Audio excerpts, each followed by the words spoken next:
It is a discussion that we are going to have with a good number of panelists. They are all next to me, around me, and they are all ready to engage, not only amongst themselves, but with you. And I think we are going to kick off with a very short presentation of each of them. From each perspective, they all have extraordinary experiences and they want to share with all of us. And hopefully we will be able to have a lot of time to listen your comments, but in particularly to get your questions to the panelists. You know that education and the SDG 4 is critical that it is done in an equitable and with a quality issue on top of it, and the promotion of lifelong opportunities for all, particularly targeted to youth, but as well to adults, is critical. In this session, we are going to focus, as I said, on youth in particular and children. Without an educated young force, a country will have no bright future. I think it's a basic starting point that we can use it as a good element for the discussion. I'm going to introduce our first speaker. To my right, Dr. Yang-hee Lee. She is UN Special Rapporteur on the situation of human rights in Myanmar and former chair of the Committee of the Rights of the Child. Her experience as a strong, dedicated human rights defender is very important for framing the discussion we are looking at today from the point of view of the rights.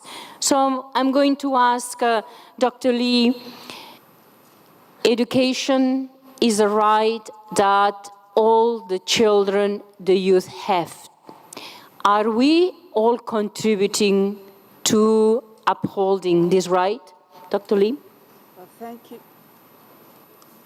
Thank you, Undersecretary General.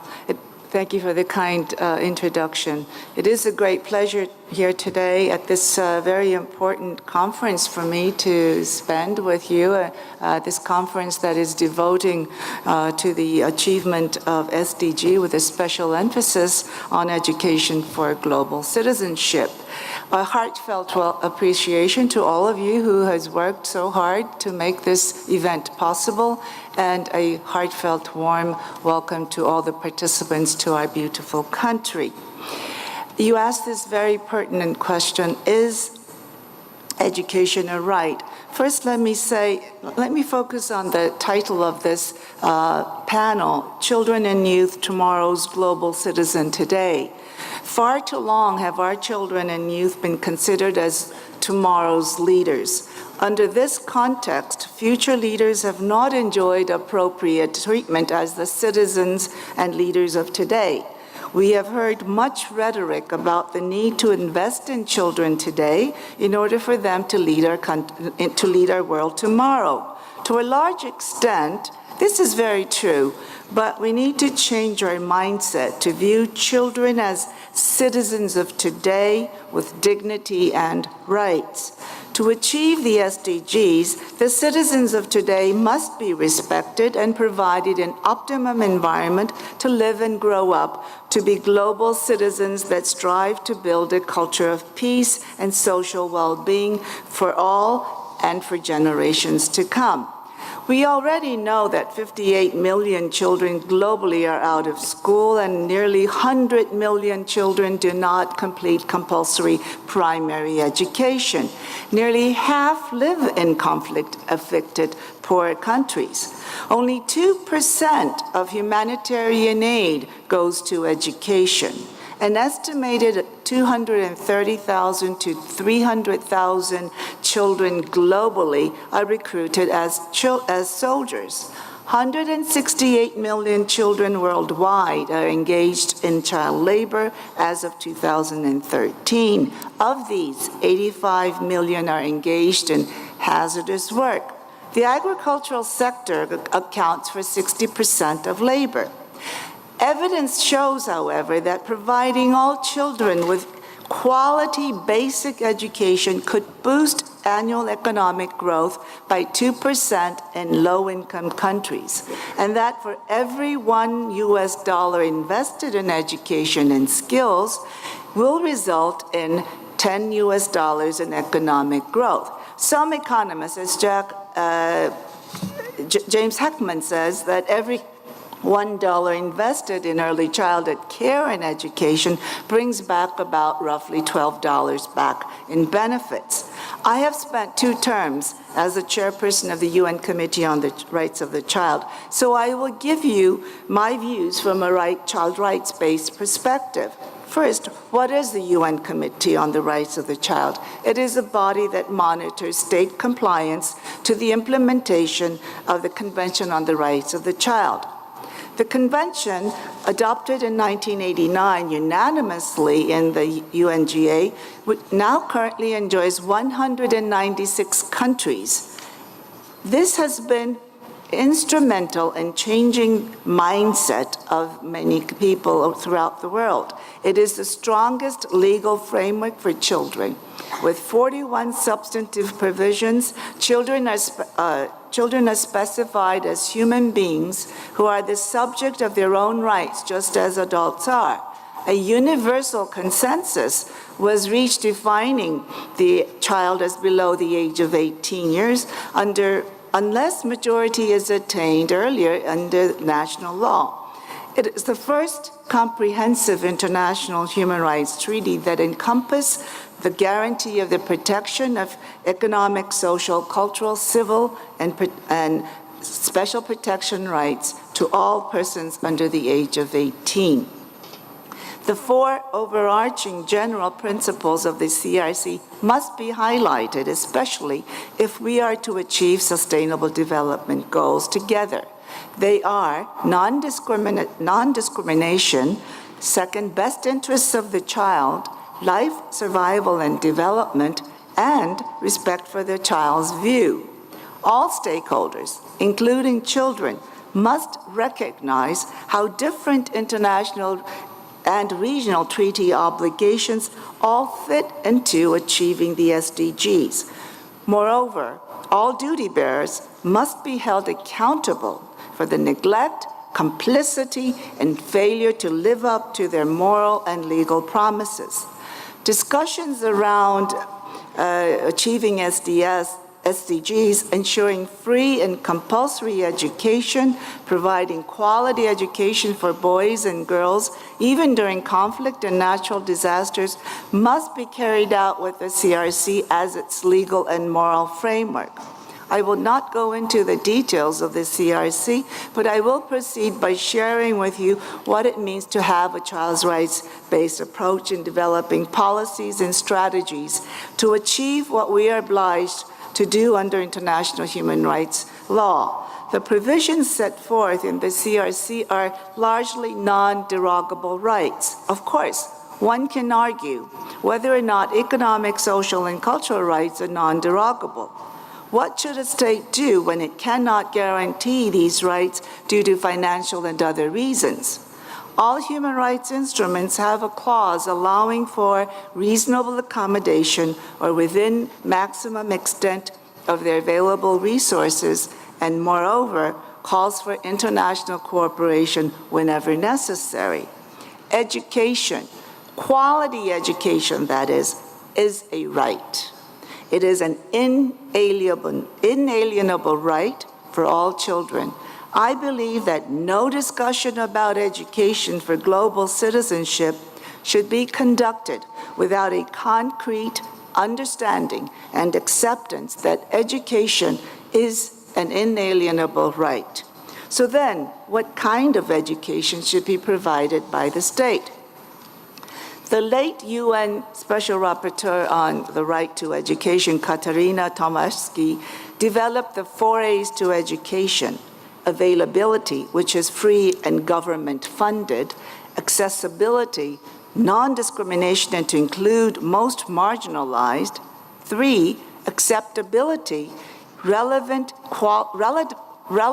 quality content, culturally appropriate and non-discriminatory. And 4th, adaptability, which can evolve with changing social needs and can be adapted to fit specific context. I believe it is an excellent assessment tool and action tool. Human rights treaties oblige every state to respect, protect, and fulfill the human rights of all people within its jurisdiction. Keeping this very important principle in mind, the 4 A's are the duties of the state and other actors, such as parents and teachers and non-state actors.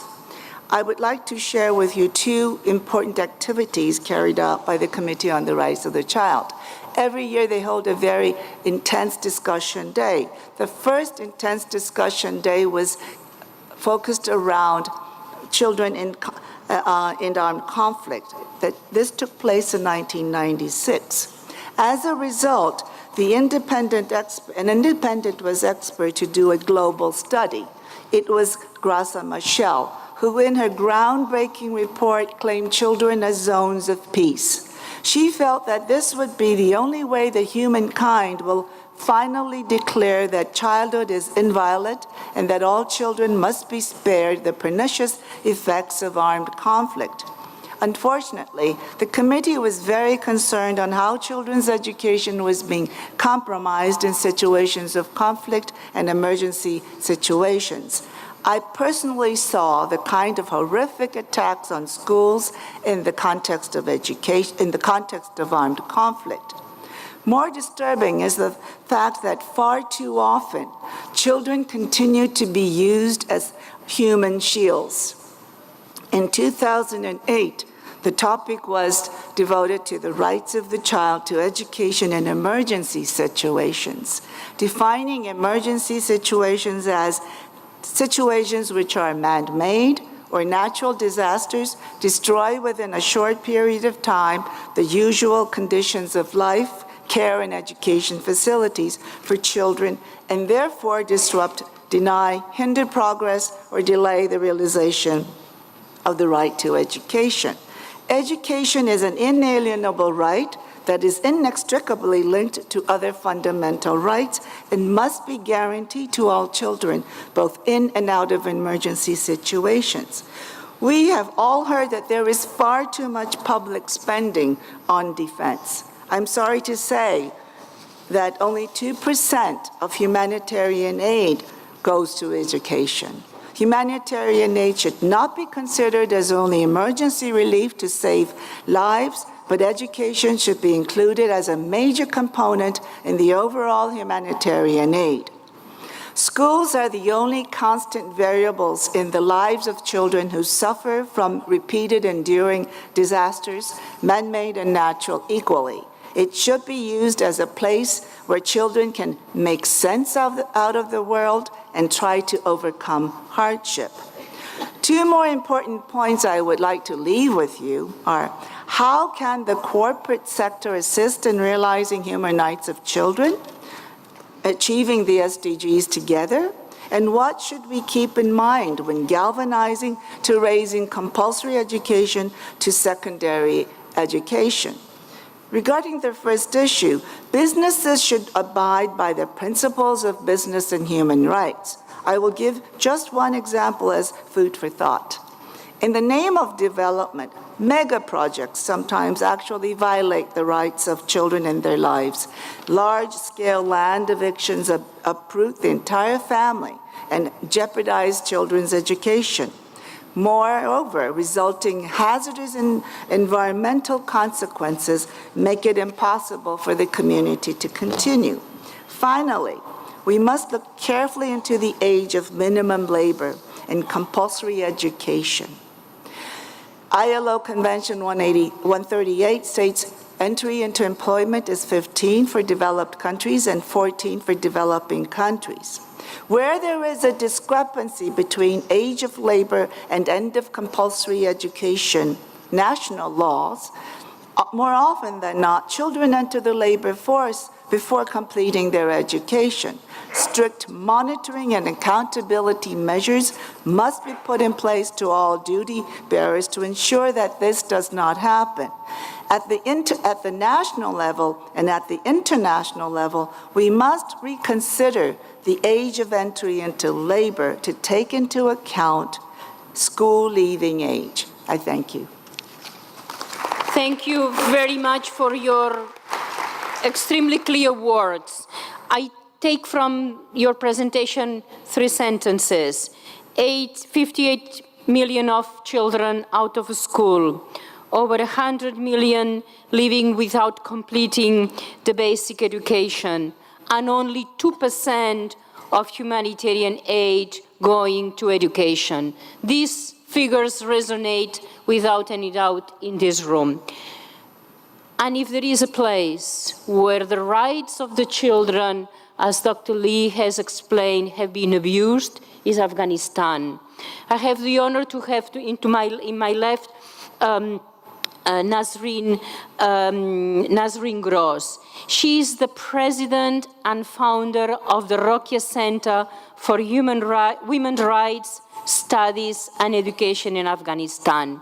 Nasreen is an activist, is a person that has been fighting very hard for the rights that Dr. Lee has been mentioning. I would like to ask her, is Afghanistan advancing?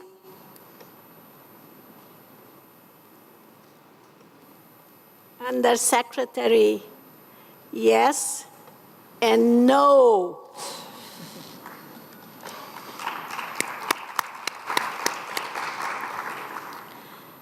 It's such a powerful question. I want to cry with all of you.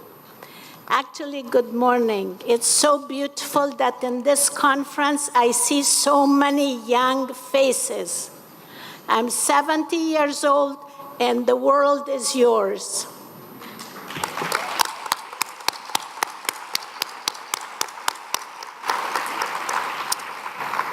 I come from Afghanistan. The population is supposedly 30 million, and 60% of it is below 25 years old. We have 9 million between the ages of 18 and 25 today. Literacy in Afghanistan stands at 30% for men and maybe 12 or 13% for women. There are many, many places where there are 1,000 households, and there is only one girl that has a 7th grade education. It's not just because we don't have schools, we don't have teachers, and on top of it, extremist ideology keeps feeding people saying, no, no, no, your culture doesn't allow girls to go to school. It's an absolute lie. I went to school in Afghanistan.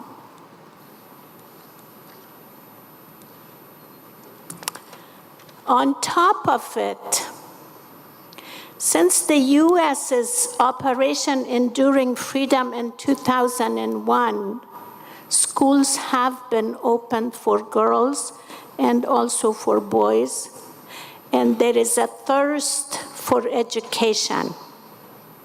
So the few schools that we have to bear the brunt of all these students coming into school, and the school day is 3 hours because every school building has to house 3 and sometimes 4 shifts of students.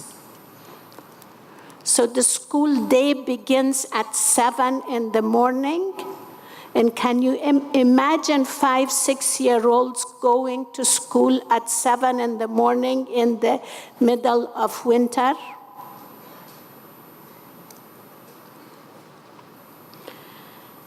So for me, where do I begin? I think one of the things that this roundtable is addressing is very important, and that is quality education. With 3 hours of the school day being 3 hours, we must pay attention to the quality. And believe you me, 11th graders don't know the 34 provinces of Afghanistan or the sects and religions or languages that are in Afghanistan or the neighbors of Afghanistan, let alone where America is. And I know since yesterday that I arrived in Korea, I love it. But I know that 99.999% of Afghans cannot locate Korea. They think it's a dish of food. So how do we begin to have a global citizen in that situation? And for me, that is quality education with good textbooks and an emphasis on getting girls into schools. If we don't have girls that are going to secondary education, because most of them are taken out after 5th grade, imagine me, I'm scared for the next generation of girls in Afghanistan. How are we going to have women, educated women, to participate, to become global citizens? So we must find ways to help Afghan families send their daughters to school. Okay, the second point I would like to make, and imagine, this is from the perspective of Afghanistan, but Afghanistan is not a lonely place. There are other communities in the world the same way. I would like all of us to work on alleviating the impact of prolonged conflict and war on children, families, and societies. Inside Afghanistan, I would like to see programs that address PTSD, post-traumatic syndrome people. Nothing of the sort has happened, and maybe you haven't heard. Afghanistan on a weekly basis has suicide bombers going in the very crowded streets and exploding themselves and killing tens of people, and of course injuring mentally and spiritually hundreds of others that hear that explosion, that experience that explosion. I also want education to address children's fear and anger as a result of this much disruption of war. Afghanistan has been at an imposed war for the last 40 years. The other thing that I think would alleviate the impact of prolonged war is for the United Nations, this body of people I respect so much, to do some things more. One is, if it is the United Nations, it must help those countries that are supporting extremists and terrorists. It must help those countries stop having educational facilities for terrorists and suicide bombers that are coming inside Afghanistan, places like Afghanistan. In other words, it must develop better oversight of this kind of activity. The second thing that I think the United Nations can do is the fact that, I give you an example. we had a new government a year and a half ago, but before that, we had a minister of education that for 7 years reported 1,000 ghost schools, schools that didn't exist, with thousands of teachers that didn't exist, with millions of textbooks that didn't exist, cleaning ladies and orderlies in these schools that didn't exist, that amounted to $1.5 billion per year putting in his pocket. I know you are, This is the kind of corruption that a small country like Afghanistan cannot take care of. I know that SIGAR, the oversight place in America, has done it after the fact. But I would like the United Nations to look after this kind of corruption in time. It's extremely important, not only for what we have missed, but also in the culture of impunity, in the nonverbal encouragement to this kind of corruption we give to. Everybody knew it. Okay, I have 2 more things.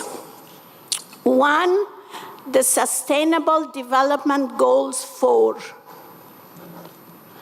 I love kids. Yes, they are the future.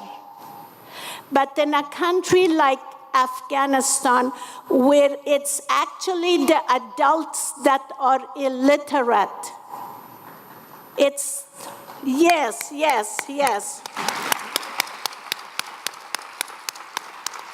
It's the mother and father that send their kid to school.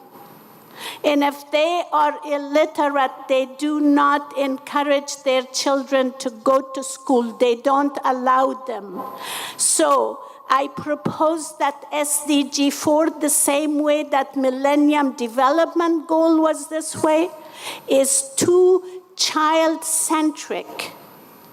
For the good of the child, we must include in the SDG 4 some article about educating the adults.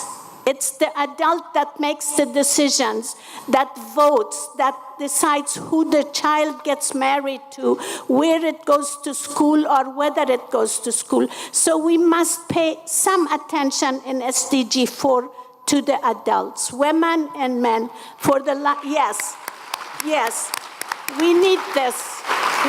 I'm so glad, because Afghanistan is not an only place that this is happening. The other proposal I have is for the global citizenship. I am very concerned about the world for my grandchildren. I really am. And it's true that what happens in Afghanistan affects everywhere. It even affects New York, believe it or not. So what I suggest is that we need to actually define what a global citizen means.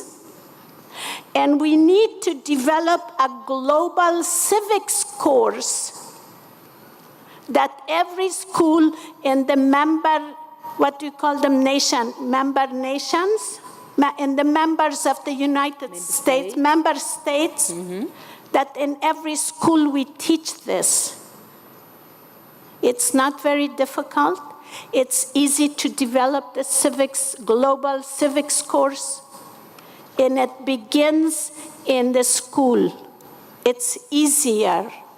I cannot teach a 50-year-old how to conserve potable water. He goes and washes his SUV, but in school we can teach them. The other thing I would like to suggest, and it's all you beautiful young people, America had a very successful program in the 60s. It was called the Peace Corps. I would like a global Peace Corps run by the United Nations. All you beautiful people young people from the advanced countries coming to places like Afghanistan and teaching them modernity. You can do it, and we need it. And United Nations is that place to begin.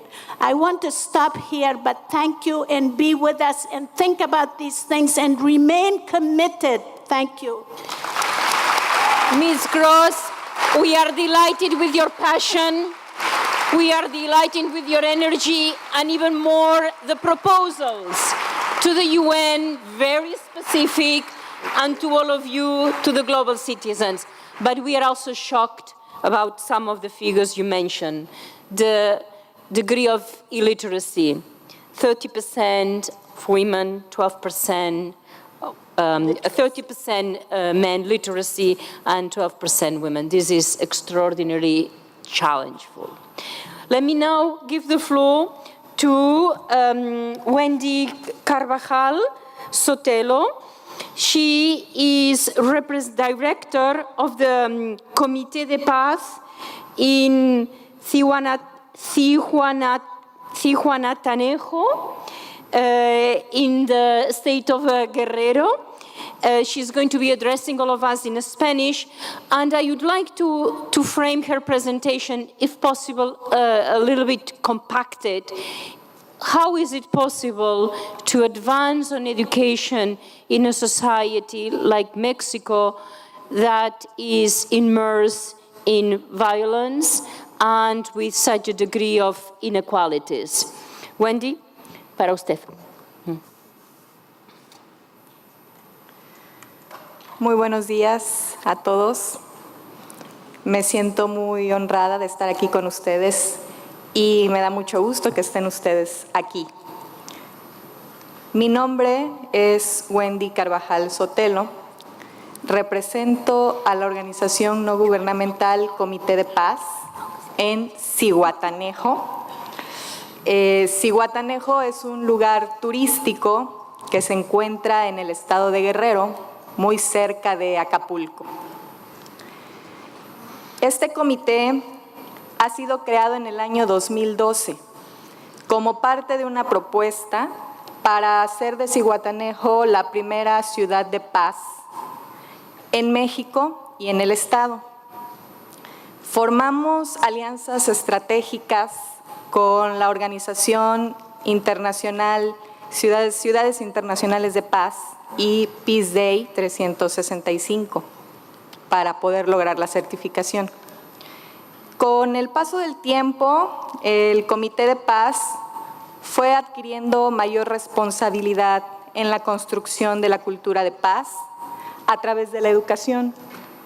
Nosotros vivimos en un estado muy violento, el más violento del país, el más violento de México, así que buscamos siempre privilegiar la paz y el diálogo.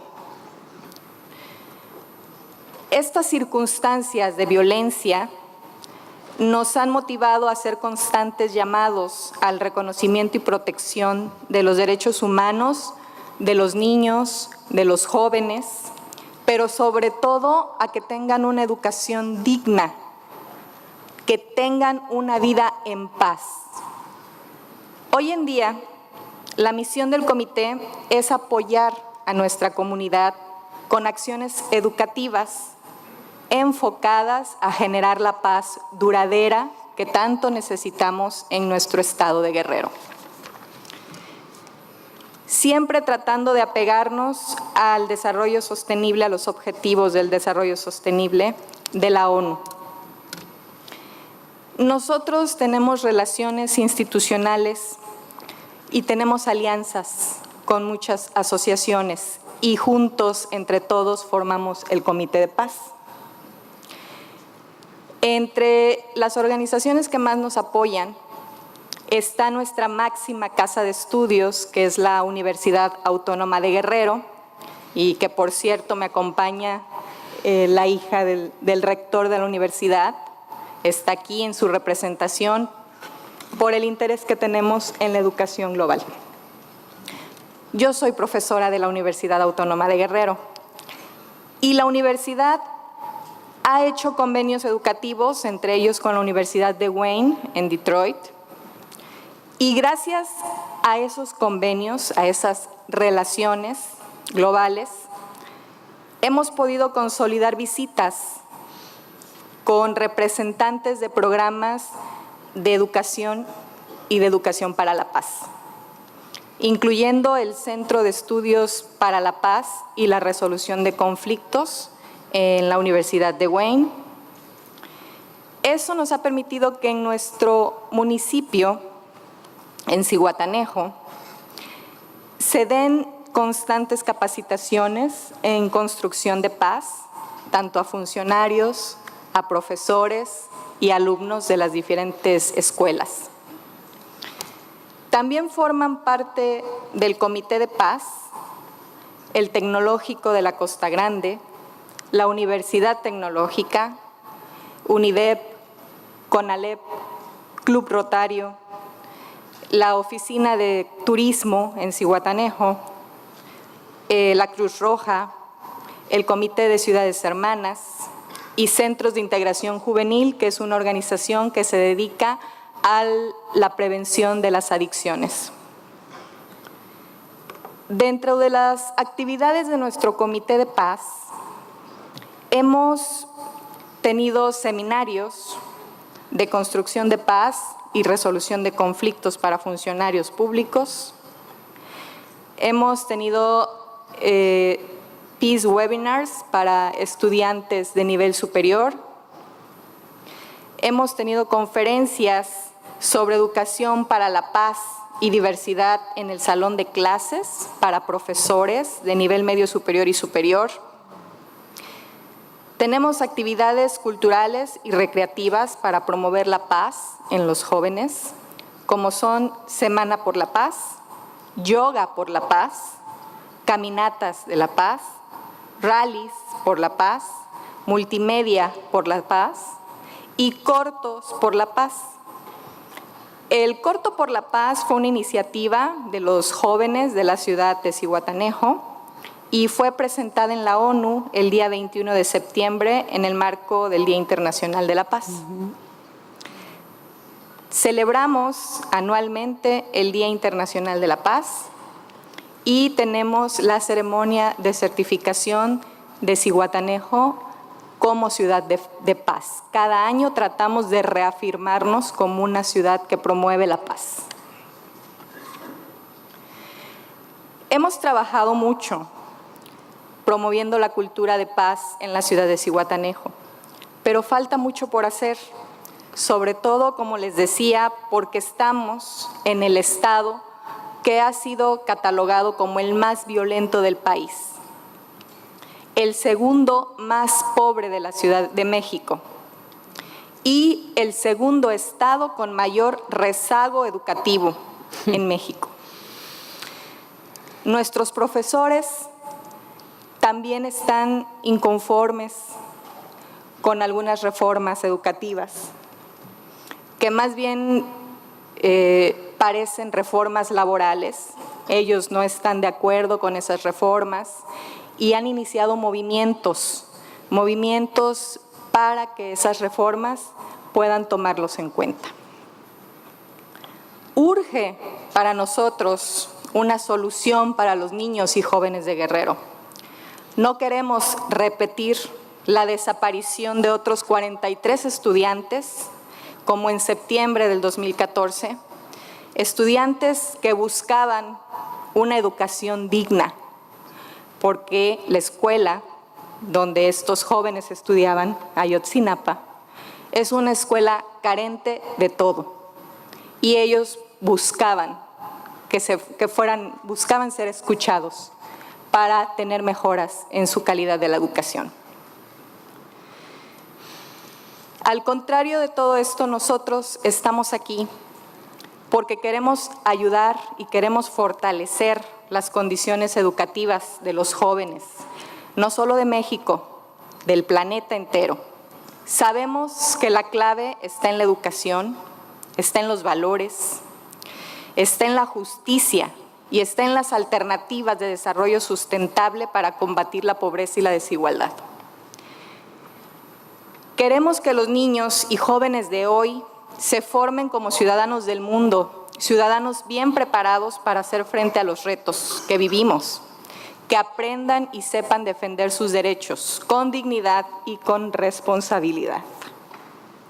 Para lograrlo, es importante apoyarlos a desarrollar sus habilidades, sus perspectivas, su pensamiento crítico y la responsabilidad, volvemos, en la toma de decisiones. Es necesario que los jóvenes y los niños reconozcan y usen sus áreas fuertes individuales para hacer una diferencia positiva en sus comunidades. Que los jóvenes y niños sean conscientes de todo lo que pueden hacer para mejorar sus comunidades y el mundo.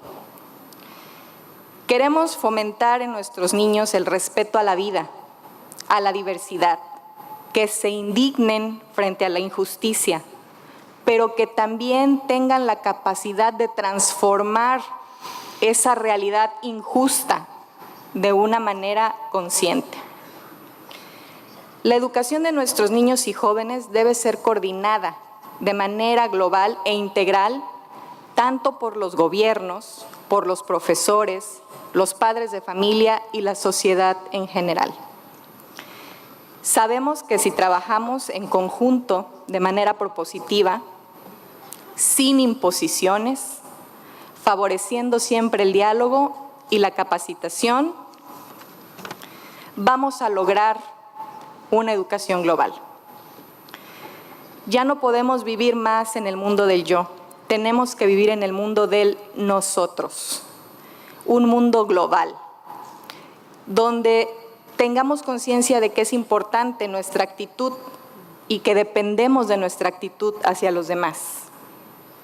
Es evidente que no solo necesitamos una solución educativa, una solución material, una solución económica, es prioridad una solución educativa, donde los jóvenes aprendan y aprovechen, que tengan acceso a la vanguardia, en donde ellos encuentren esa interconexión con todos los jóvenes del mundo y les duela no solo lo que pasa en su país, sino lo que pasa en otros países.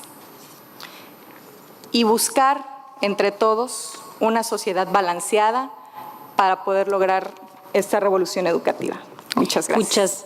Muchas gracias, Wendy, por haber sido capaz de construir una red de hacedores de paz en un lugar tan extraordinariamente violento como es el estado de Guerrero. We all remember the disappearance of the 43 students that have brought this case into all the front pages in the world. So we really commend your efforts. Now I'm going to give the floor to Ediola Passolari. She is the Secretary General of the World Assembly of Youth. We want to hear from her how the youth organizations can help support the development of education. Thank you, Undersecretary General. Good morning, everyone. Ladies and gentlemen. Young people and youth organizations play a pivotal role in order to establish or achieve global citizens. And that's done through formal, non-formal, and informal education. All of these platforms need to provide the right skills and knowledge in order for the young people to be adequate for this current century. I believe and promote that today's youth are extraordinary in many ways. But the two key facts may define it as the most critical generation of our time.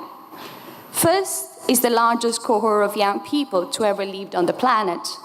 And second, 87% of which live in developing countries that typically struggle to provide adequate social safety net for all. At World Assembly of Youth, We believe that education is the most effective way to break the cycle of poverty, improve food security, especially in poor rural areas, reduce infant and maternal mortality rate, and break the generational cycle to child marriage. It can drive economic growth and reduce conflict levels. As the way forward in delivering our activities, we have developed a strategic plan that acts as a roadmap to our activities. The Millennium Plan of Action, or else known as MPAC, which is developed and approved during General Assembly. So in 2014, our plan of action focused on the role of youth on sustainable development, and education is one of the key goals in it. Its focus is on the current issues that affect young people around the world. Youth and youth leaders should be pivotal players in tackling global development issues and play a key role in decision-making process at all levels. We all know about SDGs, and we all know about Goal 4. So what do we do? What is our role as young people and NGOs to implement that? That's the most important thing, because major progress has been made towards increasing access to education at all levels and increasing enrollment rates in school, particularly for women and girls. But like my colleague mentioned earlier on, there are countries where education is not even known at all. So how do we get involved as young people or as an NGO? Being a coordinating body of national youth councils, and we have 140 member countries, we have huge disappointment when it comes to education, because you have those developing countries where education is not even recognized or is not even allowed, especially for girls, in case of Afghanistan or Yemen for that matter, because of the conflict that is happening around the world. So if we don't have the formal education, can we as CSOs or NGOs provide the non-formal education, any informal education for all? Yes, we can. Because the current use of world resources is inequitable and unsustainable. As the gap between rich and poor widens, poverty continues to deny millions of people around the world their basic right. Education is a powerful tool to changing the world, because tomorrow's adults and the children and the youth, young people, they are the one which we are educating today. Education for global citizenship encourages children and youth and young people to care about the planet and to develop empathy with an active concern to those with whom they will share it. But simply, education improves life's outcomes at all levels across the globe. Access to and completion of secondary level education compounds these benefits mindfold, but it also never should be late for those beyond the age of compulsory schooling who have missed out. Historically, young people have always spoken out against injustice and discrimination, and will continue to do so, because like UN Secretary General mentioned yesterday, young people should raise up their voice. NGOs should do the same thing and promote the rights of young people, promote the 17 SDGs in order for us to live a wonderful life. It's time to ensure that the voices of young people are given a platform, that they will have to play a meaningful role in shaping the future. As long as governments keep their promise to provide quality education for all, we will reap the benefits. But we also should collaborate together, because all stakeholders have a meaningful role in achieving education for all, at all levels, including primary, secondary, and even university. But also, non-formal and informal education, it's a process that needs to be recognized. And that has to be on gender balance, including rural and urban youth at the same time, and that should be of a quality education. And like UN said, no one should be left behind. And we should make sure that no one is left behind, because every young person matters. They do matter now, they do matter tomorrow. So raise up your voice, guys, because we are here for you. I thank you. Thank you very much. Thank you very much, Idolia. We trust on the role of the youth organizations like the one that you are leading, in particular in order to advance on what you mentioned, which is the non-formal education. Now I'm going to give the floor to the voice of the teachers, critical in all this process of advancing education. So we have with us Theopista Birungi Mayanja. She's founder of the Uganda National Teachers Union, and she's the Deputy Director of Education Services in the Kampala Capital City Authority. What is the role of the teachers in order to advance in quality education? Do the teachers get the support they ought to be given? The floor is yours. Good morning to you all. I am a senior teacher. I've taught for the last 36 years. I've taught, I've been a principal, I've trained the teachers, and I've worked as an advocate, and I've sat on the Global Union Federation of Teachers for about 6 years. So I'm bringing here the voice of teachers globally, organized in Education International, a voice of over 30 million teachers.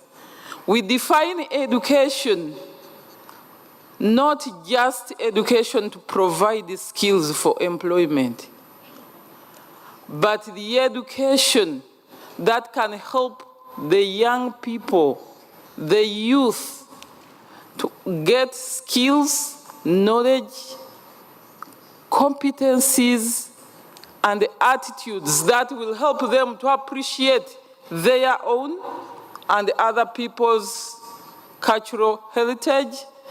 And this is the only way we shall have a community with peace, coexistence, understanding, and a tolerance. Then we can talk about a globalized community. And the teachers at the center of a process of such education. That's what we call quality education. But teachers cannot provide this quality education unless we address the few things I want to highlight here, then they will be able to do it. The first one, the teaching profession needs to be made attractive. Globally, the public due regard to the teaching profession is getting low. So countries, including the United Nations, must make the teaching profession attractive by addressing the conditions linked to it, the conditions of work, the professional autonomy, and other continuous professional development.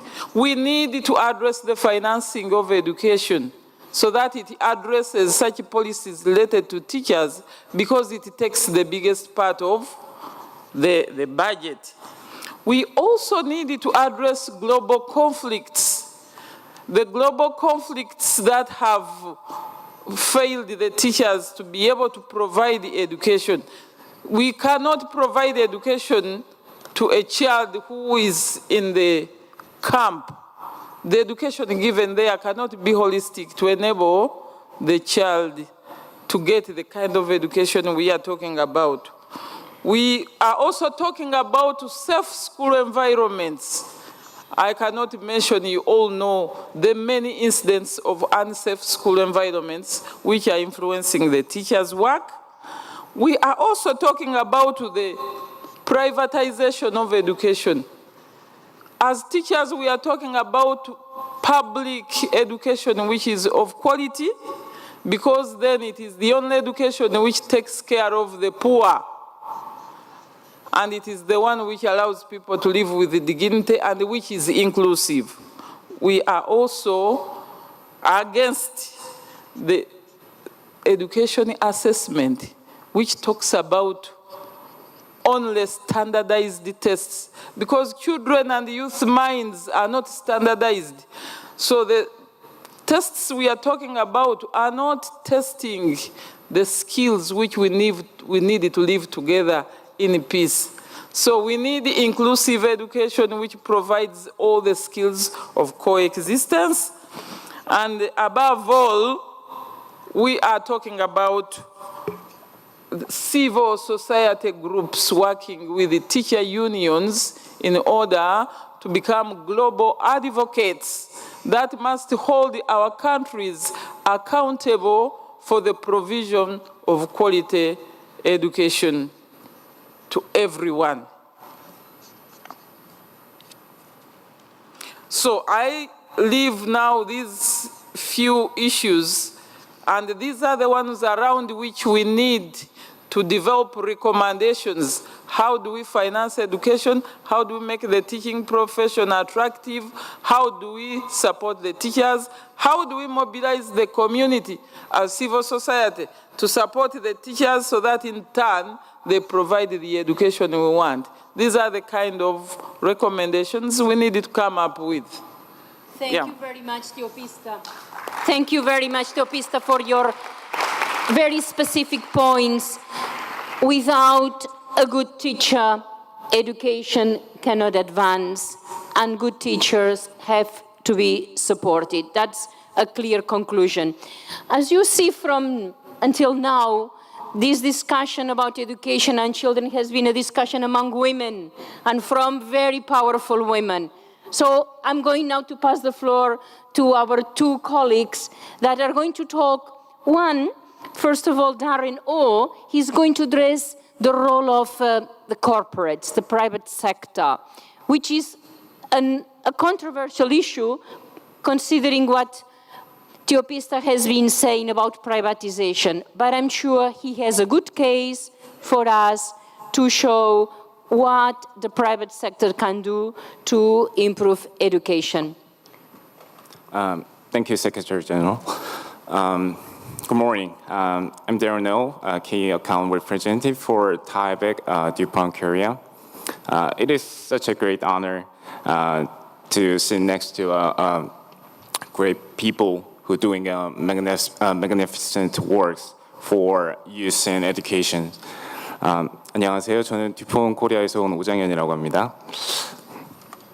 So DuPont is a founding member of UN Global Compact, and we are committed to sustainable development goals. Today, I'm here for representing DuPont, but more than that, I'm here to share such great achievement which is made by today's youth. So I want to share some video clip first. So let's share the video first, please. 10 years in the making, the largest book in the world on the subject of peace, completed by a group of middle schoolers from Groton Dunstable School District in Groton, Massachusetts, has its public unveiling at the JFK Presidential Library tonight. It's the anticipated launch of what hopes to be a world tour, biggest book in the world on the subject of peace. Miss Betsy, young men and women, it has taken you 10 years to create this extraordinary book. At 12 feet high and 10 feet wide, it truly lives up to its name. Now you have 3,500 messages of peace from around the world, and with mine, you have 3,501. What an amazing achievement, and what a fantastic commitment. Your Peace Club is an inspiration to the world. Over the course of the past 10 years. So as you can see, it's about the big book, big peace book. So I want to share some more backgrounds about this peace book with you. This big book project has been started from 10 years ago. As you've seen from the videos, 10 of middle school students of Groton Dunstable Regional School Districts, Massachusetts, United States, after 9/11 tragedy, they start concerned about the peace of the world where they are living in, and not only just concerned, they want to act and to find out how they can be helpful for the keeping of world peace. So they asked their teachers what kind of activities that they can do. And the teacher, actually, she has advice to her students, why don't you ask the answers to the global leaders, not only just the politicians, leaders or activists. So they started sending messages to the leaders and asking them to send sending messages or calls for world peace. From the start, it was only 10 people, 10 students. But once the thing's going, it's become a more larger groups. So at the end, it has become over 450 students who are gathered for this project. And they call themselves as the Boommakers and the Dreamers Club. So after all, the decades, they could gather more than 3,500 artworks, letters, and calls, including the UN General Secretary Ban Ki-moon, and also former South African President Nelson Mandela, and former U.S. President Jimmy Carter, Maya Angelou. So they could gather a lot of many peace messages. And then once they gathered the messages, they really wanted to make it as a book. But if they want to make a book, they would rather to make a huge book. So one of the college students would recommend them to use one of our DuPont products, which is a very strong material to be printed. So as a corporate living in this society with DuPont, also as one of the founding members for UN Global Compact, we were willing to sponsor this this word is always hard to pronounce. So this wonderful word, we willing to sponsor this for the projects. So as like I said, as the corporate which is living inside of this society along with our youth, we thought that this is one of our responsibility to make them to materialization of their dreams and their hopes and their willingness for keeping a peace. So we will keep supporting this kind of activities, and and also at the same time, we'll also playing a role as the CSR in this society also. Thank you. Thank you very much for sharing this experience, which is really unique, which is a very practical example of supporting initiatives for the promotion of peace from different schools, in this case, a school in the United States. Now I'm going to give the floor, before I pass the word to you, to my colleague, Ahmed Al-Endawi. Ahmed is a rock star in the United Nations, not because he sings rock, maybe as well, but in his private time, but because he's the person in the organization that mobilizes the youth as never before, as a special envoy of the Secretary General to ensure that the voice of the young people is heard and to ensure that the youth involve themselves in the United Nations. He's moved a long way since the day he was appointed a couple or 3 years ago. Ahmed, the floor is yours.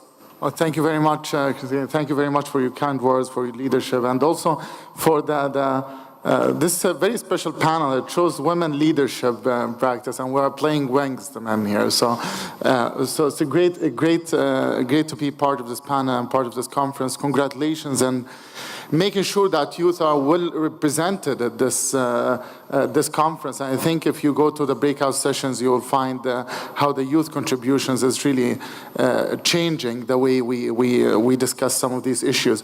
I often say, and as being the youth envoy of the United Nations, I keep telling colleagues at the UN that if you think youth participation is a favor to young people, then we're not getting it, because youth participation is a favor to the United Nations. By bringing youth to the UN, by bringing youth to the governments and to our ministries, we are doing a favor to ourselves, because youth are going to participate. I mean, they have plenty of ways and tools to engage. So I think it's wise for governments, for organizations to open up, and that's the biggest favor we can do to ourselves and for the sustainability of our work. I think everything has been said more or less, but not everybody has said it, so I could repeat some of the messages. I think 4 key messages I want to talk about today. The first is, in the transition from the MDGs to the Sustainable Development Goals, we all recognize that education and enrollment to education, start with the primary education, is one of the main unfinished agenda in the Sustainable Development Goals, and the MDGs. And that, of course, migrated to the Sustainable Development Goals, but also with expansion. With the MDGs, we were talking about enrollment, mainly to primary education. That was the target. And now we recognize that it has to go way beyond only enrollment to primary education to talk about quality as well, and talk about even enrollment to post-primary education, which was already recognized as part of the targets and the proposed indicators now to the Sustainable Development Goals. Now, I think if there's one take we all recognize, that even talking about just enrollment is a challenge.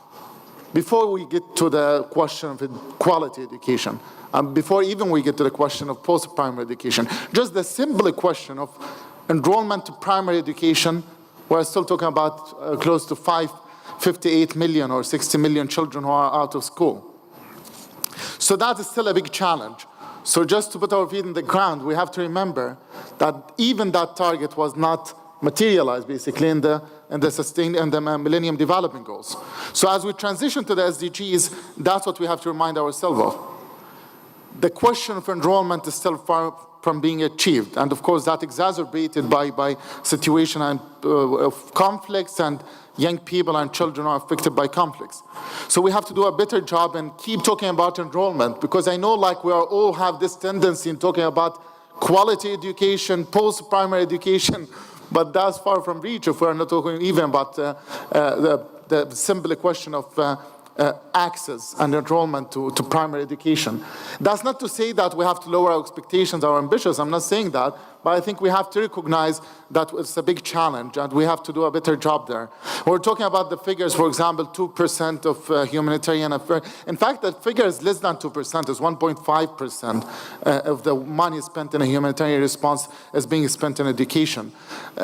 I'm going to come back to that later on, but that speaks also, I mean, to the national allocation. If you go to the World Bank figures and you see some of the countries who are so desperate to invest more in education, you'll find from the national budget, one of the countries that is close to one of the countries that was highlighted in our discussion today, they spend only 4% of their national budget in education, of the government's expenditure, while they should at least spend 15%. So you see, even in non-emergency settings, the spending in education is not being prioritized. So which leads us to that notion of whether we're walking the talk or not. And that's where the SDGs is very important, because there's a collective commitment that we have to make sure that governments are honoring this commitment, are held accountable to what they committed themselves to achieve.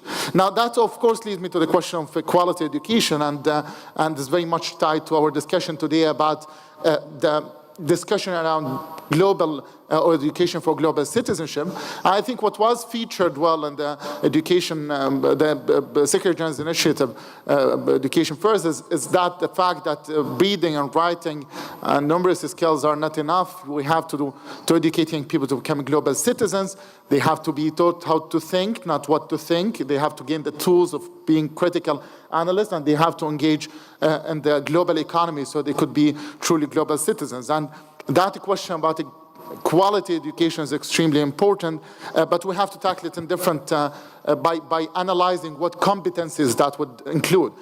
I was part of the co-chair for a task force that was set up at the global level together with the Brookings Institute to try to define what competencies are needed for global citizenship in the education system. At UNESCO, they made a very important contribution, if you would like to read more about it, by defining what competencies, what does that mean in terms of competencies that educators and education system experts would understand and what they need to translate. Now, to my surprise, for example, my favorite document ever, the only document I read that I couldn't disagree with a single word written on it, is the Universal Declaration for Human Rights. And I could just take a survey now and ask you, how many of you get education on one of the classes, or at least like get that Universal Declaration for Human Rights embedded in your formal curriculums? Raise your hand. Well, imagine that the most important piece of work that the international community collectively managed to reach a consensus, which is the Universal Declaration for Human Rights, is not well featured in our education system. And for me, that's the basis of not even a global citizenship. That's for any citizenship to be practiced. You have to base it based on the Universal Declaration for Human Rights. That leads me to the third element, which is education emergencies. I am mindful of the time, but I really have to talk about the very important, we just concluded the World Humanitarian Summit in Istanbul. The week before I was in the Central African Republic with young people who are severely affected by conflicts there. You see this whole thing about what leads young people to join armed groups, militias, or violent extremist groups. I think it's a simple math. You can read all the analysis you want in the world, but I was just reminded in a city called Kagabandura in the Central African Republic, where 500 youth who used to fight each other, Christians and Muslims in that city, they dropped the guns once they were offered an opportunity for education or for employment. It's as simple as that. You can spend so much time in analyzing the different trends and applying all these different theories about counter-violent extremism, but you could apply the very simple notion of the most dangerous thing in this world is a young person who is totally hopeless, have no prospects for a better future, totally marginalized, and then you wonder what's happening in the world, why the world is going so wrong. I think I keep reminding when we talk about the Security Council Resolution 2250 on youth, peace, and security, that the right question to be asked is not why some of these radical groups are winning. The question is, why are we losing in the first place this generation of young people? And to win them, you have to offer them opportunities. Indeed, there are alarming figures and numbers. 600 million youth live in conflict zones, fragile security situation, only less than 2% being spent in education. But I just want to bring to this conversation what I call it the black hole in peace-building efforts. You know, even when you spend and you respond, to humanitarian crisis by adding education, by expanding the classical response, shelter, food, medicine, etc., and you expand that to add education. That education only goes up in best case scenario up to 16 years old. And many places not even up to 16 years old. And the black hole is that age group, 16 and above. From 16 to 25, when you go and find, if you go to some of the refugee camps, some of these youth, the only opportunities they are offered by the other militias and the armed groups or radical groups. I think we have to do a better job as an international community, and that was part of my engagement at the World Humanitarian Summit, and I invite you to read about what we call the Youth Compact. At the World Humanitarian Summit, we were very much talking about the need to close that black hole. These are some of the points. I'm mindful of time, so I would leave it here and happy to answer any questions. Thank you. But I really want to give the floor to the colleagues that have been so patiently listening to our panelists. I have two topics. While you are thinking about your questions, are getting ready. Where is the microphone? Who is going to move the microphone around? It's standing. So just go online and get ready for it. I want to address two issues. One of the resources, and another one is of the corruption, which are very much linked. I would like to ask Dr. Lee very specifically, how are we going to be able to advance on the rights if not sufficient resources are allocated to the youth, to the teachers, to the educational systems as a whole. Well, shall I answer it Yes, now? please. Yes, we need to have clear legislative reform, and legislation is just a starting place.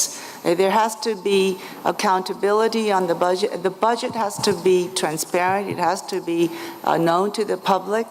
And this is where the CSOs and the NGOs can come in partnership, is to monitor for the spending, government spending, the public spending. Of course, as I said, not all countries do have the equipped financial availability, but they should be spent to children first. Children should be considered as the priority, and that's what we call the third principle of CRC, is the best interests of the child. Thank you. Thank you for this concise reply. There is a question about corruption.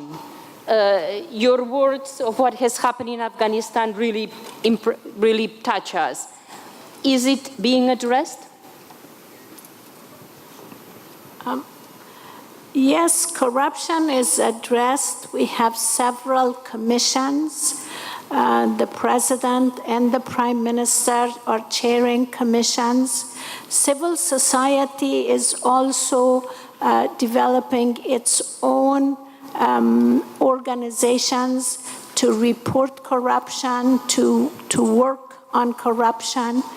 But I want to actually get it a bit more universal and global. Corruption in a country like Afghanistan is very difficult because it's from the bottomest person to the highest person that is on the take. So one of the things in a war-affected culture where transient values are the norm is to find ways to bring back ethics of working. This is extremely important. So many people in Afghanistan tell me, oh, Nasreen, you know, people think that ethics and politics don't mix. And you know, I actually think that the basis of politics is ethics. It's serving people. And so we need to get back into that culture. We also have to think about something else. In a country like Afghanistan, where capacity isn't all that big, most cabinet ministries do not have the capacity to actually use their budgets. So when you have this much budget and for so many schools, and you know that you don't have so many builders, so many project managers, you may want to think about it in a different way. I mean, I don't have the solution. I just know that this is one of the things. The other thing is, so far in Afghanistan, there is the culture of impunity for the good of the people. You don't want to make a powerful person your enemy, or his nephew, or his chauffeur. I think, and many, many people in Afghanistan think, that we need to actually publicly try and punish some of these corrupt people. This minister that took, $11 billion in 7 years is scot-free. So are the entire number of people who were with him. One or two of these people, and some people will think twice to do this. And finally, I think that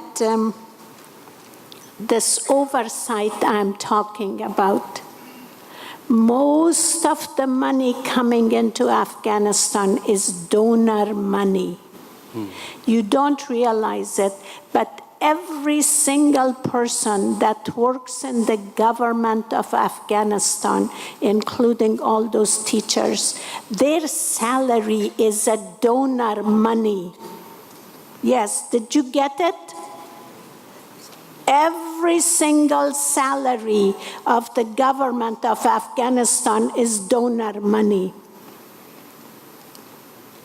And I want all those donors, including the United Nations, to own up to their own responsibility about this money. We need to have stiffer oversight of the donors for this money. Thank you. Thank you.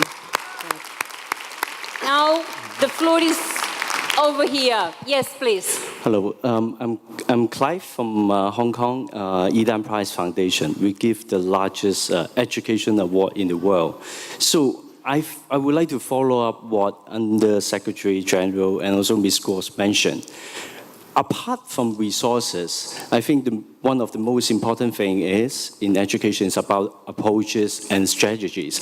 As you mentioned that sometimes there's lack of capacity in using those resources. So are there any strategies and approaches to help to use the resources effectively from local level or international level? Thank you. Good. We'll take another question so that we can dynamize a little bit the conversation. Yes, please, madam. Thank you. My name is Eda Duncan. I'm coming from KDI School, but I'm Tanzanian. When we speak about education for global citizenship, but realizing that within the global level, we still have gap between developing countries and developing countries and developing countries. At the same time, now we want to go global, while some people, they didn't get quality education in local level. I think this gap is supposed to be addressed for future purposes. For example, these kids in MDGs, as my brother said, our government achieved to get, adding more schools and enroll a lot of schools, but still there is a gap and there is still challenge on the quality of education, according to the number of books that are available in those schools, as well as the number of teachers. Therefore, what I think is that how to address this issue for you as a panel, before jumping from education for global citizens, I think we need to address local problems before going global. Thank you. Good. Another question, another topic, and then we will spread the answers amongst. Yes. Muy buenas tardes. Nací en Guatemala, entonces esta pregunta le quiero hacer a Wendy. Ella mencionó sobre la Comité de Paz, y entonces quisiera saber si esa Comité de Paz también está enfocada en todo Centroamérica o en qué partes de área. Y también usted habló sobre las técnicas que se deberían de usar para cambiar la forma de pensar de los jóvenes. Y como nací en Guatemala y viví en Guatemala, yo sé cómo las personas piensan de alguna manera, y sé que las escuelas públicas también no tienen una forma de pensar ampliamente. Entonces, quisiera saber cuáles son las tácticas que se están usando para poder cambiar la forma de pensar de los jóvenes en estos días. Good. 3 questions, one on resources and strategies. Maybe I'll give the floor to Teopista for this one. Another question on the gap, whether we have to focus first locally before we go global. Maybe Nasrin would like to answer that question, and then there is one specific question for Wendy. So the first one for you, Teopista. Then we'll go to you. I'm not sure whether he was referring to strategies for teaching, but what I've heard, which is very pertinent to me, is my daughter from Tanzania.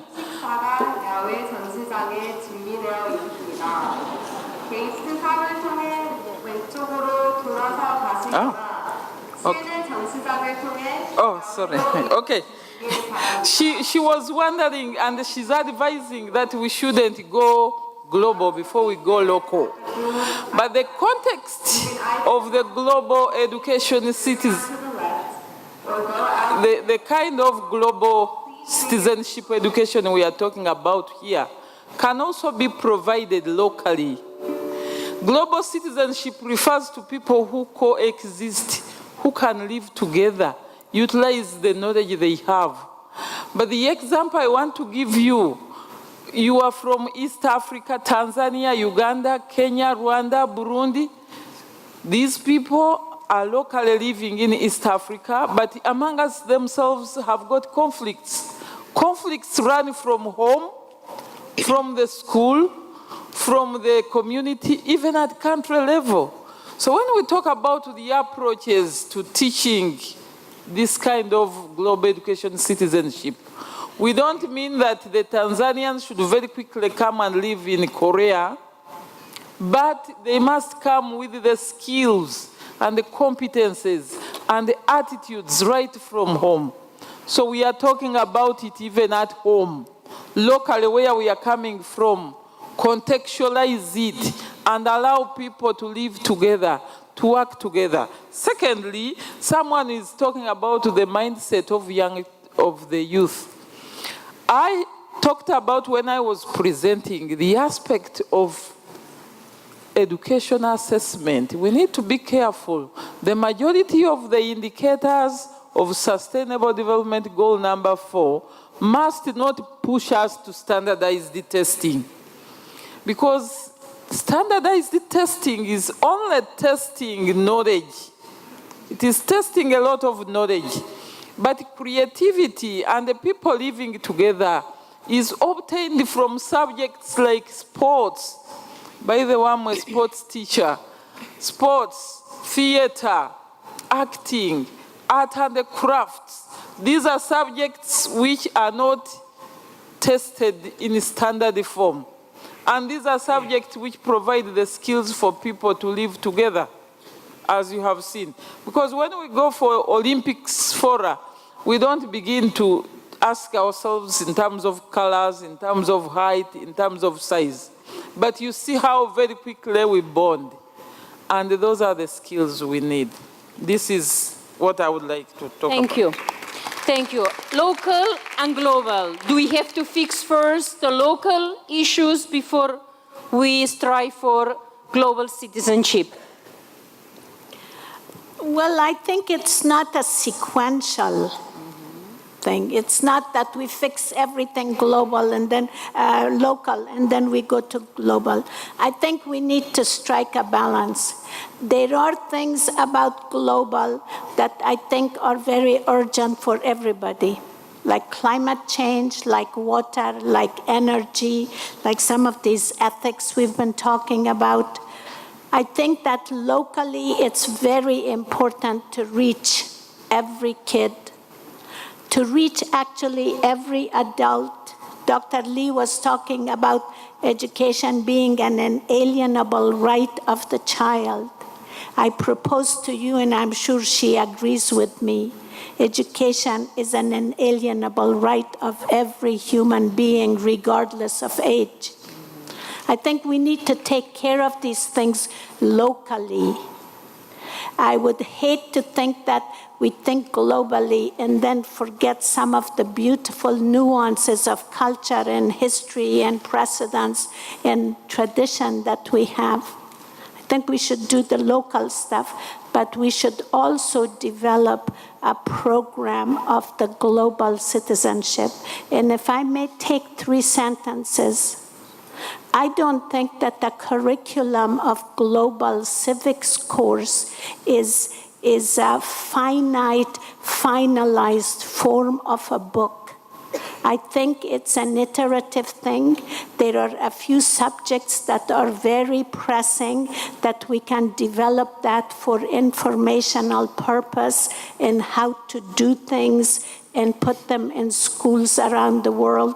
And based on the success of that and based on what we understand global citizenship to be, we can add more to that curriculum.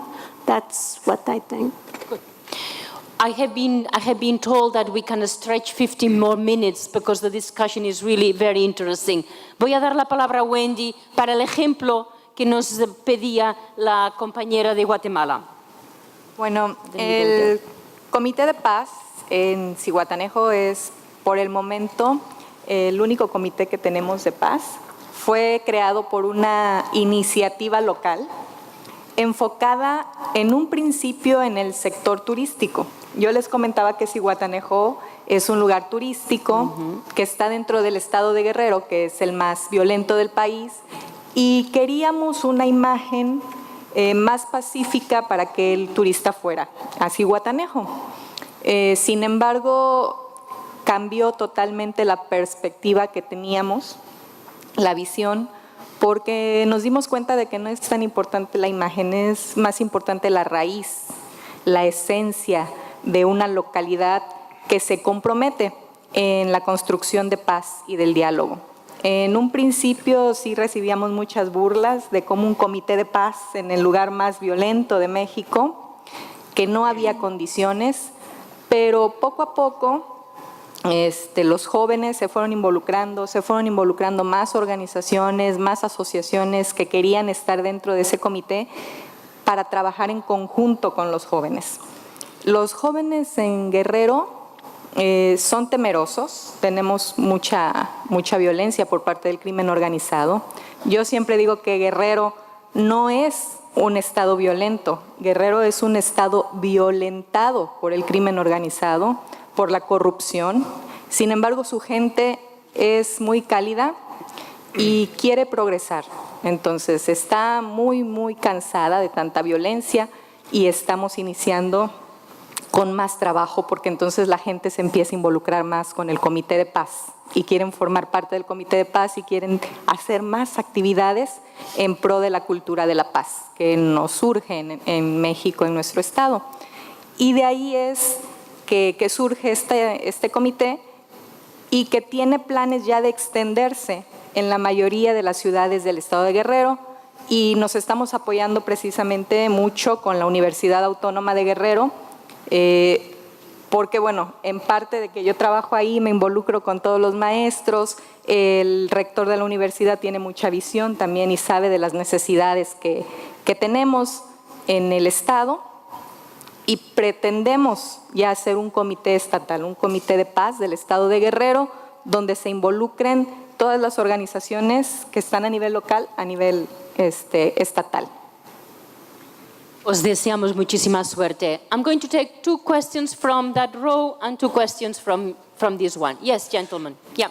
Thank you very much. This is a fantastic panel. My name is Kelly O'Donnell, psychologist from Geneva. I represent the World Federation for Mental Health, and I'm also involved actively with a United Nations agency in developing trauma and stress training for humanitarian aid workers and for peacekeepers. My question for the panel and for all of us really is it possible to include stress and trauma training, trauma awareness in our global civics curriculum and our world citizenship curriculum, and indeed in the outcome document which we're trying to put together here? I say this for 2 quick reasons. First of all, trauma is mentioned in the overview of our current roundtable. It says post-conflict situations, including effective measures to deal with trauma. So we're already emphasizing trauma, and a few of our panelists have emphasized it. And secondly and finally, the very important statistic from the World Bank's World Development Report 2011, it focused on trauma, where 1.5 billion fellow humans live in situations of great instability, surrounded by violence, where there are concrete threats to their physical and psychological integrity. 1.5 billion people living in unstable, violent places where there's great threats to them. So how could we incorporate this devastating human reality into the types of training and awareness that we want to cultivate here in the conference and beyond in our global citizenship education? Very good point. The lady? Hi, I am a student studying economics here in South Korea. I have 2 very brief questions for Mr. Darren Oh. I myself also believe that private sector do play a very important role in terms of promoting any forms of education, in this case, global citizenship education. Can you tell me some of the projects or programs that you have or is planning to carry out in Korea? Probably something similar to the video clip that you showed us.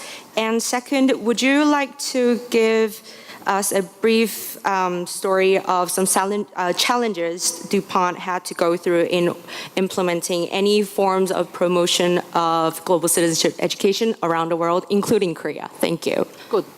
Thank you. Yes, we'll take two from this side. Yes, lady. Hi, my question is also for Mr. O. My name is Rena Zhu. I'm a student at Lehigh University, and I also represent the American Association of University Women. I'm super impressed with the project. As a youth who has a very global conscience, it's so great seeing kids who are so young also get involved. So my question is, how can or does DuPont plan to create a culture that promotes the SDGs and education with other for-profit corporations, or if they plan on motivating making this a larger scale thing for the corporate world? Thank you. Good. Second question, yes? Bonjour tout le monde. Ma question est pour Madame Nasrin. Je suis très ému par votre... Ça va? Okay. Je suis très ému par votre présentation et je sens votre conviction. Je sens votre conviction dans votre présentation et votre amour pour l'Afghanistan et son futur. Je m'appelle Samuel et je représente l'Association des citoyens du monde. Je veux vous demander une question personnelle. Partagez-nous une histoire positive que vous avez vue et sentie. Des actes de bonté, des actes de conscience et des actes du cœur pour que je sois inspiré. That's very nice. Je ne demande pas au niveau mondial, mais au niveau entre être humain et être humain, pour être inspiré par une Afghanistane. Merci. Good. Thank you very much. I think I'm going to give the first question to Ms. Lee on the issue of stress, post-trauma. How do we ensure that this right is also embedded in our educational plans? As I said earlier, that 196 countries are parties to the UN Convention on the Rights of the Child. That means all the countries in the world, more than the UN member states. And this is a legal obligation. And in the CRC and in our general recommendations and our concluding observations to each individual state party review, we include that there has to be education and psychosocial rehabilitation, including PTSD or other psychosocial disorders for general and more specifically in terms of in conflict situations or even in natural disasters, man-made and natural disasters. Thank you. Good. Thank you. You have very specific questions, if you can be very specific with your answers. Okay. So for the first questions, if I remember correctly, was the what other activities that we do DuPont is participating for these social activities? Well, I think, well, if I start with like a Korea specific, DuPont Korea is participating habitat activities, and since we are a science company and we have plants in Ulsan, and so we are doing voluntary works to making clean up the rivers and those kind of things. Well, these activities may not be highly related with educations or youth, but these activities is the one of the proof that we are working as one of the corporate living inside this society. But what I want to highlight is this kind of outside activities is matter, of course. But what we are DuPont actually doing is inside we trying to create a atmosphere that respect the peoples and respect the diversities, respect the different genders. This kind of like inner activities are, I think, more important in these days because once you get used to those kind of situations, then you can have more, how can I say, more fluent or more brilliant works at the outside of the corporate or for the society. And challenges that we DuPont facing, actually, like I said, we are a science company, so education actually is not one of the major topics that we are dealing with. But in other way, what we are actually trying to focus on is the health and nutrition of the peoples and the safety also. We set up as these kind of things as the core values of our cooperation. So we're trying to dealing with this kind of challenges that we human beings are facing today. So we're trying to imply our solutions to challenging those problems what we are facing right now. So actually, that's the most of the challenges that we have right now. Thank you. Nasreen, give us a positive story, a positive development in your wonderful country. There are, I think, many things. Samuel, merci pour votre question et avec votre permission, je vais répondre en anglais. Ça va, vous comprenez? Okay. I think he asked me for personal thing. I want to give you something very positive. My husband is an orphan. His father died when he was 5 years old. And what Ahmad said about the black hole is so true in Afghanistan. The most vulnerable men in Afghanistan are after 16, and they are the ones who finish high school but cannot go to the university, and there are no jobs. So the extremists come and buy them to become extremists. It's happening every day by the hundreds. And especially the orphans are vulnerable because they finish 12th grade and then they cannot go to the public university and cannot afford private university. So my husband and I have done a tiny thing and we're very happy about it. We've made 3 scholarships in a private university. By the way, private universities are very good in Afghanistan. 3 scholarships for 3 orphans, and we've got 2 of them this year. Scholarships, universities are very inexpensive in Afghanistan. For $100 a month, you can send them. And so we've got our 3 orphans, and they're doing beautifully. Tiny thing. Another thing we've done for the last 14 years, this year being an exception because we couldn't find the money, we have been running adult literacy classes. I told you illiteracy is rampant, but we've made it with a twist. And that is that we've brought the husband and wife into the classroom. And you know, they go for a whole year to learn the alphabet and accounting. And every year when they graduate, it never fails. One of them comes to me and tells me, "Teacher, I didn't know I was blind until this year." And these are people from 17 years old to 85 years old. These are beautiful stories. Thank you. Congratulations. We have only 2 more minutes. I am going to suggest that the colleagues that want to ask questions do ask to the panelists at the end because we really have to close. But I cannot close without a question, which you, Nasreen, brought it as well, which is the issue of private and public. And I'd like to ask Teopista, the majority of educational organizations in Africa are now private. Is that true? And if it is true, do you think this is correct? Shouldn't the education be more in the hands of the public, of the governments? Well, we need to get the difference. What we do not agree with and which we need to advocate against is the privatization of education, making education a commodity, private for profit. There are private institutions that are providing education.